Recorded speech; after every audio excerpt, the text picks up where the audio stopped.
আজকের দিনটা শুরু হয়েছিল একদম অন্যরকমভাবে। আজ গিয়েছিলাম কলকাতায় শাড়ির শপিংয়ের জন্য।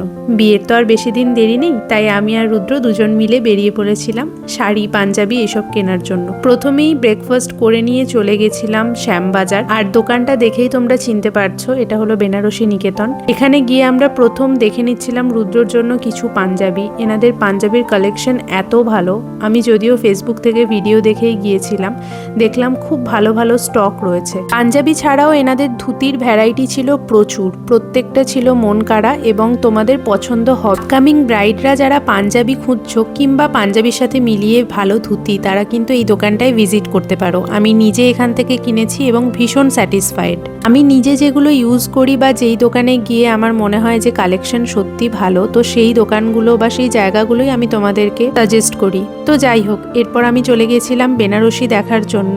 এখানে বেনারসি যেগুলো দেখাচ্ছিলেন এনারা, সেগুলো নিঃসন্দেহে খুব ভালো ছিল, কিন্তু বাড়ির বড় কেউ যেহেতু যায়নি, সেজন্য আমার ডিসাইড করতে একটু প্রবলেম হচ্ছিল। আমি ওনাদেরকে বোঝাচ্ছিলাম আমি কিরকম টাইপের নিতে চাই, কিন্তু আমি সেদিন ঠিকঠাকভাবে নিজে পছন্দ করে উঠতে পারিনি। বেনারসি বাদ দিয়ে শুরু করলাম কিছু পিওরের মধ্যে সিল্কের কালেকশন দেখতে। সত্যি কথা বলতে বড় বড় দোকানগুলোতে গিয়ে আমি যেই কালার কন্ট্রাস্ট বা যেই শাড়িগুলো মন মতো পাইনি, সেই সমস্ত শাড়ি আমি এখানে পেয়ে গেছি। শাড়িগুলো দেখলে অবশ্য তোমরা বুঝতেই পারবে এখানে কালার কন্ট্রাস্ট এত সুন্দর এবং এত ভ্যারাইটি আর এত পরিমাণে শাড়ি ওনারা দেখিয়েছিলেন যে আমি সত্যিই কনফিউজড হয়ে যাচ্ছিলাম আর বারবার এক একটা শাড়ি পরে পরে দেখছিলাম কোনটা আমাকে ভালো লাগছে। তা কিন্তু জানিও যে কোন শাড়িটা পরে আমাকে সব থেকে বেশি ভালো লাগছে। এখানে স্টাফদের বিহেভিয়ারও ছিল ভীষণ ভালো এবং প্রত্যেকটা শাড়ি ওনারা খুলে খুলে আমাকে দেখাচ্ছিলেন আর খুব সুন্দরভাবে গাইড করছিলেন। তাই তোমরা যারা ভাবছো যে ভালো শাড়ি রেঞ্জের মধ্যে কোথা থেকে নেবে, তোমরা কিন্তু এই দোকানটা ভিজিট করতেই পারো।